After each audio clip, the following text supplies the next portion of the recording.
करैली ना देखैली गुइया।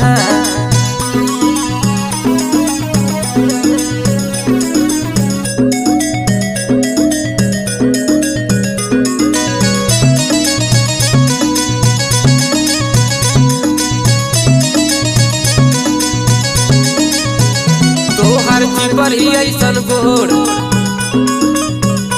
ताके लू तू चारी ओर।